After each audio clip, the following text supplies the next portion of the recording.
Imagine you kill someone who you believe to have brutally murdered your parents in cold blood.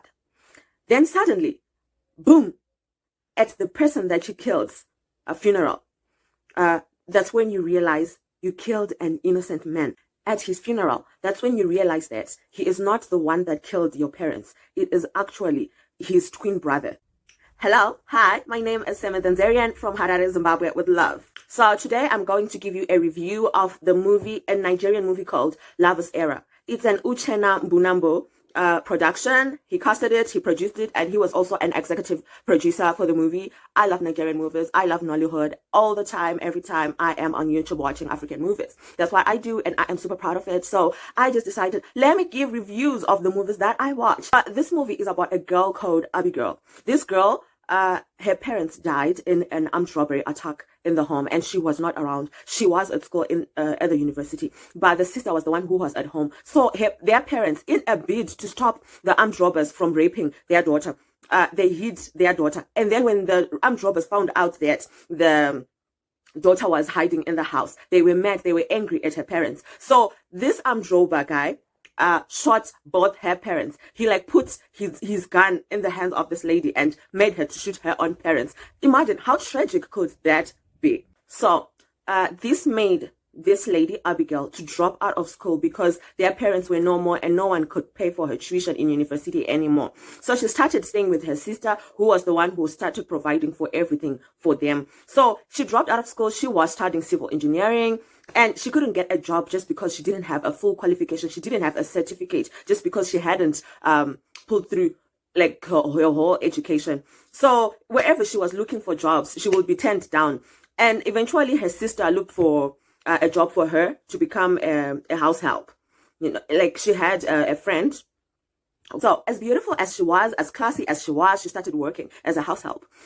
And apparently the man that she started working for, at first he was kind of mean to her, and then this other day, just because he had an asthma attack, she saved his life, and then they started warming up to each other, blah blah, the kind of thing. And then they started getting along, and then they fell in love, and she was about to get married when she wanted to introduce her sister that she was living with to this man who she had warmed up to. And then this is when tragedy struck.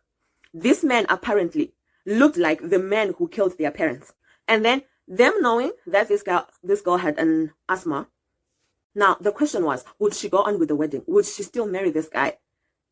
If it was you believe that your husband-to-be killed your parents and traumatized your sister, would you marry such a person? Definitely, he was the love of her life. But, geez, parents, that's a biggie. That's a very big issue. So together, I think it's only normal what they did together to plan to kill this person as revenge. But now the problem came in where she didn't go to get closure from this guy. Yes, she wanted to go and get closure from this guy, but her sister stopped her. I would have preferred that she went to get closure from this guy. Because communication is key. Now, because there was no communication, and because this guy didn't know that these two sisters were planning to kill him as revenge for their parents, he was not able to explain himself. And unfortunately, they succeeded in killing him.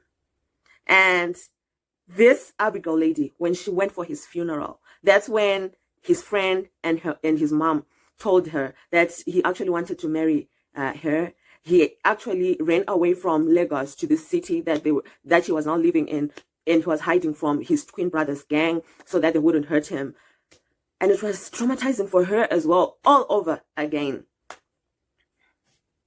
So this made this lady Abigail to drop out of school because their parents were no more and no one could pay for her tuition in university anymore. So she started staying with her sister, who was the one who started providing for everything for them. So she dropped out of school. She was studying civil engineering, and she couldn't get a job just because she didn't have a full qualification. She didn't have a certificate just because she hadn't pulled through her whole education. So wherever she was looking for jobs, she would be turned down. And eventually her sister looked for a job for her to become a house help. She had a friend who was an agent for house helps. It was quite a sad movie. It sounded so real. I love Emodi. I love Stella Udeze. I love Benita Onyiuke. In fact, I love all my Nollywood actors and actresses, but especially this year, I have loved watching movies from Uchenna Bunambo TV. It has become more entertaining, and I just really feel like Uchenna Bunambo right now is one of the finest producers to be coming out of Africa, to be rising and coming out of Africa at this moment in time. So to all my African movie watchers